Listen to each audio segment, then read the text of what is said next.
menyampaikan laporan tentang kebebasan beribadah kita. Seperti yang Yesus nubuatkan di Matius 10 ayat 22, kita akan menghadapi banyak tantangan. Yesus berkata, "Kalian juga akan dibenci oleh semua orang karena namaku."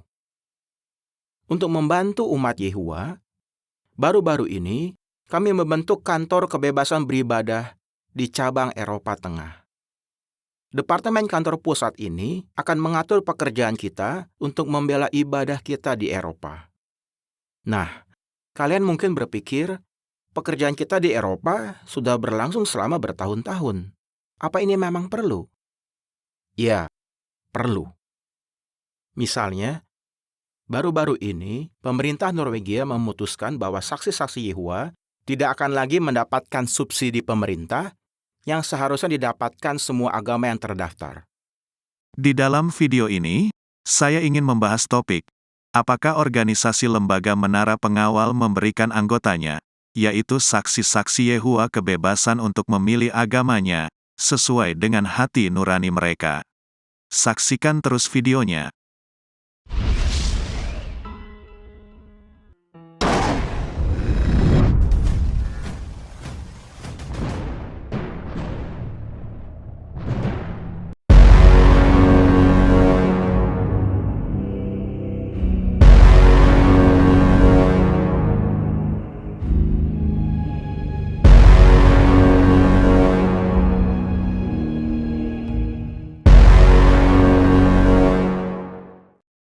Anthony Morris, salah satu pemimpin tertinggi saksi-saksi Yehuwa, dalam khotbahnya di laporan Badan Pimpinan tahun 2022, menyampaikan hal yang sangat menarik, yaitu masalah kebebasan beribadah, atau beragama yang dialami saksi-saksi Yehuwa di Norwegia, berikut ini. Kami juga ingin menyampaikan laporan tentang kebebasan beribadah kita. Seperti yang Yesus nubuatkan di Matius 10 ayat 22, kita akan menghadapi banyak tantangan. Yesus berkata, "Kalian juga akan dibenci oleh semua orang karena namaku."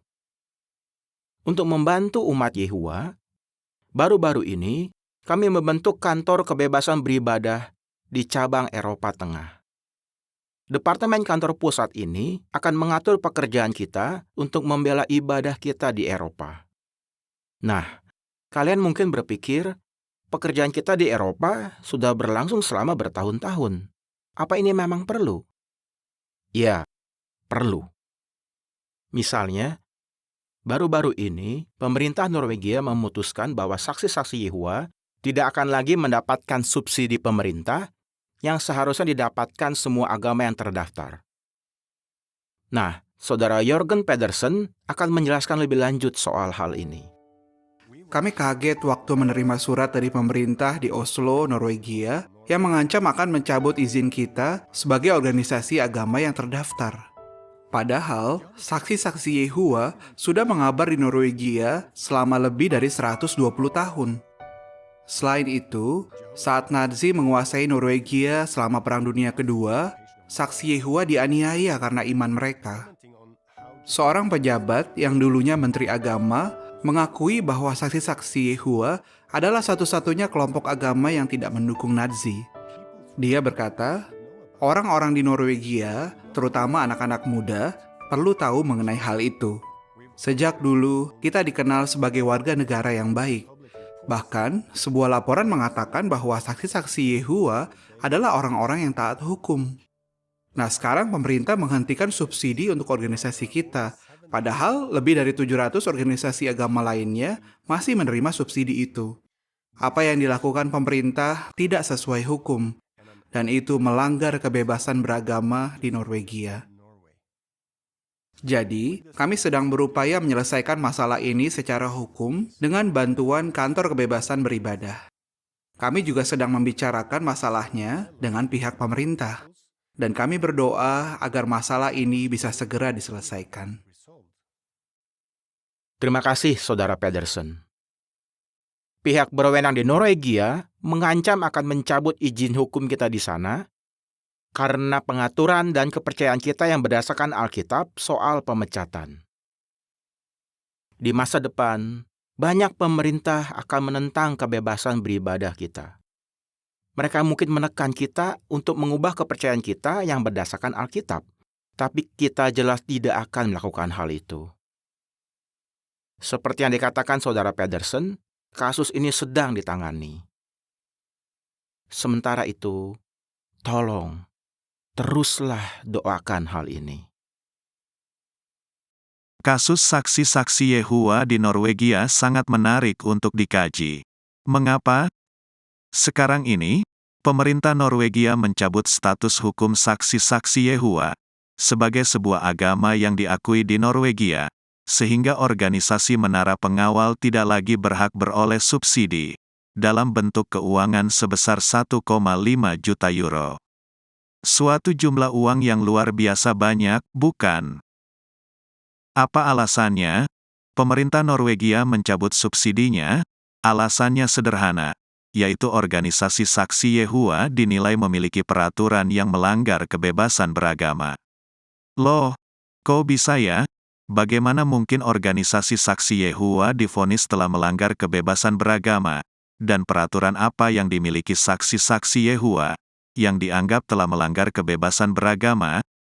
Nah, ini menariknya, yaitu, di satu pihak, Anthony Morris, sebagai wakil dari organisasi ini, mengatakan bahwa negara Norwegia telah melanggar kebebasan beribadah atau beragama. Tetapi di pihak lain, pemerintah Norwegia menilai organisasi menara pengawal memiliki peraturan yang melanggar kebebasan beragama. Jadi mana yang benar? Tentunya pihak pemerintah Norwegia. Bahkan, sebenarnya organisasi lembaga menara pengawal tidak saja telah melanggar kebebasan beragama di Norwegia, tetapi juga peraturan perundang-undangan di seluruh negara di dunia ini yang menjunjung tinggi hak asasi manusia tentang kebebasan beragama. Di Indonesia, organisasi saksi Yehua telah melanggar Undang-Undang 1945, Pasal 28, Bagian E, Ayat 1, yang mengatakan tentang hak memeluk agama dan beribadat menurut agamanya. Dan ayat 2-nya yang berbunyi, hak atas kebebasan meyakini kepercayaan, menyatakan pikiran dan sikap, sesuai dengan hati nuraninya. Pertanyaannya adalah, peraturan apa yang dimiliki saksi-saksi Yehua, yang dinilai telah melanggar kebebasan beragama? Mari kita dengar penjelasan dari Mr. Morris berikut ini. Pihak berwenang di Norwegia mengancam akan mencabut izin hukum kita di sana karena pengaturan dan kepercayaan kita yang berdasarkan Alkitab soal pemecatan. Iya, peraturan pemecatan saksi-saksi Yehua yang sangat ekstrim itu dinilai telah melanggar kebebasan beragama. Mengapa demikian? Dan bagaimana logikanya? Nah, bagi Anda yang baru menyaksikan channel ini, dan tidak paham aturan pemecatan saksi-saksi Yehua, silahkan saksikan video nomor 192, yang menjelaskan mengenai aturan pemecatan ini. Link videonya ada di kolom deskripsi. Apa itu aturan pemecatan? Misalnya, Anda seorang saksi Yehua yang ingin keluar dari keanggotaan organisasi ini, secara sukarela, karena Anda akhirnya menemukan bahwa organisasi ini merupakan sebuah kultus berkedok agama Kristen. Nah, meskipun Anda keluar secara baik-baik, organisasi ini akan tetap memecat Anda, di mana Anda dianggap sebagai orang yang murtad oleh seluruh saksi-saksi Yehua yang masih aktif dan setia kepada organisasi ini. Nah, status Anda dipecat berarti seluruh saksi-saksi Yehua, termasuk kerabat keluarga dekat Anda, seperti orang tua, saudara kandung, anak dan cucu yang masih aktif menjadi saksi-saksi Yehua akan mengucilkan orang yang dipecat itu. Pengucilan berarti terjadinya pemutusan hubungan antara saksi Yehua yang masih aktif dengan seorang saksi Yehua yang dipecat dari organisasi ini. Dalam banyak kasus, karena peraturan pemecatan itu demikian ekstrim, maka hubungan suatu keluarga bisa terputus. Dan pemutusan hubungan itu berlaku sampai seorang saksi Yehua yang dipecat itu meninggal dunia. Luar biasa ekstrim, bukan? Jika dalam agama Islam di zaman dulu, seorang Muslim yang murtad atau keluar dari agama Islam dihukum mati. Nah, sedangkan peraturan di dalam organisasi ini, seorang saksi Yehova yang murtad akan dihukum pengucilan. Dan hukuman pengucilan ini sungguh menjadi momok yang menakutkan bagi seorang saksi-saksi Yehova yang ingin keluar dari keanggotaan organisasi ini. Jadi organisasi Menara Pengawal secara halus dan sengaja menghambat dan menghalangi anggotanya yang ingin keluar dengan hukuman pengucilan.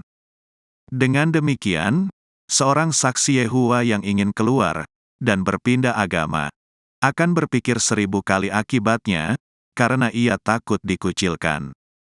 Jadi, seorang saksi Yehova tidak bisa bebas keluar dan berpindah ke agama lainnya tanpa beroleh hukuman pengucilan. Nah, dengan demikian pemerintah Norwegia menilai organisasi ini memiliki pengaturan yang menghambat kebebasan beragama. Dan tidak saja di Norwegia, tetapi peraturan pemecatan saksi Yehova juga melanggar hak asasi manusia tentang kebebasan beragama di semua negara yang menjunjung tinggi kebebasan beragama, termasuk Indonesia. Mengapa saksi Yehova memiliki pengaturan pemecatan? Saksikan video nomor 191, yang linknya tersedia di kolom deskripsi. Jadi menurut saya, para pemimpin organisasi ini sangatlah lucu, karena mereka merasa kebebasan beragama mereka dihambat oleh suatu negara, tetapi secara munafiknya, pemimpin organisasi ini secara sengaja juga menghambat para anggotanya yang ingin keluar dari organisasi ini dengan hukuman pemecatan. Bukankah mereka sangat munafik? Para pemimpin saksi Yehova merasa dizalimi dan merasa menjadi korban. Tetapi di pihak lainnya, mereka menzalimi dan mengorbankan anggotanya yang ingin keluar. Mengakhiri video ini, saya mengucapkan, Selamat Tahun Baru 2023. Semoga Tuhan Yesus memberkati kita semua. Amin.